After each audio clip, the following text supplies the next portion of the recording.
Hey guys, Mel Matt here for the Making It's All About the Riff with Jordan, who's actually singing for Gangajang's This Is Australia.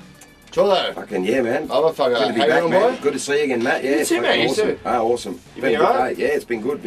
Yeah, just tracking the Sounds of Then, which is really This Is Australia, but it's been good. Yeah, really awesome. A great track from Leif, and honoured to come down and lay some vocals, and hopefully I didn't fuck it up. So yeah, I think it's been good. So what actually made you want to do this track? How did you actually get drawn into this track? Talk to us about this. I've known Leif for a little while, not a long time, but a while. I've known of Leif for quite a while, but I've only got to know him quite well recently, last year or so. And you know, obviously I knew the guy's a pretty pro muso, and he's sort of taken a liking to Saint Lucifer and given me a lot of support there with the new project I'm doing there on my own. And through that we've been chatting a fair bit, and then I sort of saw the stuff coming up about this album, and then looked at the guys he had playing, and it's a who's who of Australian rock and metal, and it's just amazing. I'm like, wow. And talking to Leif, I kind of hinted at him that, if you've got a spot for a singer, you need me, I'm ready. Of course. And damn lucky for me, he said, mate, you know what, I want you on the album. And so, fuck, I was like, beauty, good. It was I wouldn't have been worried if I didn't make it because he's got such a strong lineup. But when he said, yeah, mate, I want you to do one, I was pretty stoked about that. So then it was, he wanted me originally to do, I think it was Hell Ain't a Bad Place to Be, AC/DC, and we talked about it, and I said, what about This Is Australia? I suggested it to Leif, it's his album, it's his album, but he said, that's a fucking great idea. So lucky for me, he thought that was cool, and here we are. Yeah. So what bands have you worked in the past, Jordan? Yeah, man, probably the Harlots was my first probably major band, which was kind of known as the Candy Harlots before I joined them, and then we became the Harlots, we dropped the Candy. Yeah. And I learned a lot from those guys, and still love those guys. A lot of respect for them. They're playing with Melody Black now, and after that it was Beware of the Dog. I formed with a few mates, and we're still sort of going now. We sort of took a break while I was doing a few other things, and now we're kind of just warming up again. Did Beware of the Dog for quite a while and had some minor success, and then Pain Division asked me to join, and that was awesome.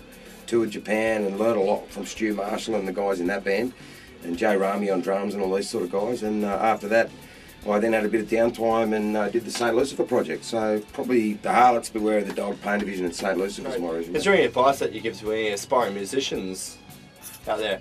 Obviously you've had a bit of experience. You know what I'd say? I'd really say stick to your guns and just stick hard to it and believe in yourself, because I've never been the most talented muso I've known by a long way. You know, I'm not a brilliant guitar player. I've learned to be a solid rhythm player and probably an above average rhythm player, because I play from the heart and I've worked hard at it. And vocally, I'm not a great singer, but I've learnt to do what I do well. I think that's the thing. And you know, I think I've spoken to other young musos and said, yeah, you gave me that advice. Do what you do well. And I think that's the only thing, because most musos I know are better than I am. You know, in the better. But I've got a lot of heart and soul, and that's taken me probably further than a lot of the guys I know without sounding cool. And so if you stick to it and you really enjoy what you do, you can't go wrong. You know, you play for yourself first, not trying to pick up groupies and fucking impress people and all that. Yeah, that's all the fun shit that goes along with it. You know, there's nothing wrong with all that, but do it for the music and do it because you really love music. Because if you don't do it because you love the music, you're not going to be good at it.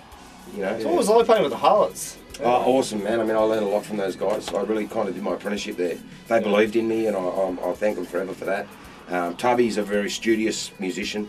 He taught me about discipline. I never quite got his discipline, but the reason he's a great drummer is because he works hard, and that was clear. When we were all getting shaved up and looking sexy to meet chicks and impress people, he was sitting there whacking his pillows.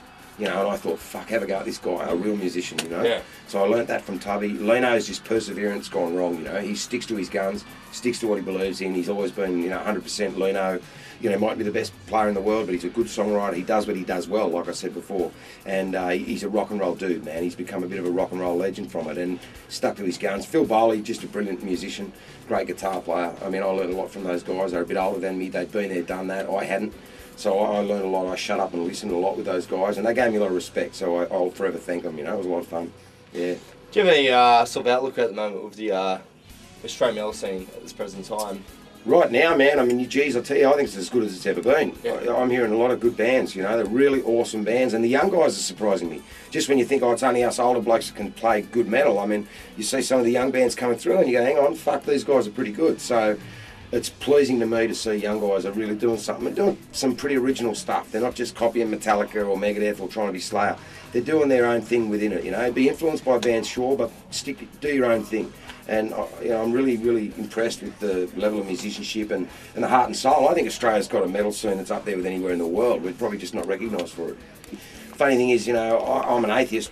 That doesn't matter, but I think metal's like a religion, you know. The metal guys, you know, you take someone that hasn't been to a metal show and you go, there won't be any fights tonight, man. Yeah. Very fucking rare you're going to see any shit here, because people get pissed, they go nuts and they're all wild, but they got a respect for each other. And that includes, you know, guys like you that make the scene run, you know, magazines, press guys, radio guys, everyone's important.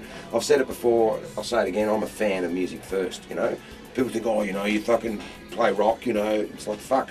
If I'm so absorbed in my own shit, I'm wasting my time. I like what I do, or I wouldn't do it, but I love listening to other people's music. It's a big thing. I think you've got to be able to pay respect to other people. I think trying to think you're the coolest muso in the world and you're the only one that fucking kicks ass is foolish. I think you got to open your eyes. There's a lot of guys in this country and around the world that fucking kick ass. And in this country right here, we've got some shit hot metal musos, and I pay respect to all of them, you know. And the metal fans, because I'm a fan. Yeah. Fucking hell, man. Jordan, absolute privilege, man. No, it's been awesome, man. Jordan Howe, man, doing fucking. It's all about fucking the riff, man. Fucking riff. This will be all about the riff, man. When this guy does this, Australia by Gangajang, man.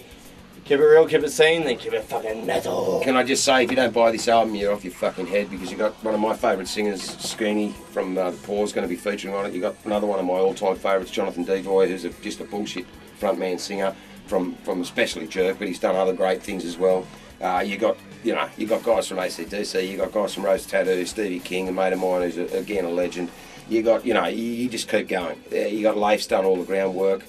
I'll be buying several copies of this album. You know, I'll be paying for it too, kiddies. So don't worry, you got to reach into your pocket to support music. It costs money to make it, and I'll be happily supporting this album. I'm sure Leif will give me a couple, but buy this album because it's going to fucking rock, and it's landmark, man. This is a moment in time in Australian metal. So thanks for having me, and peace out, brothers and sisters. Awesome.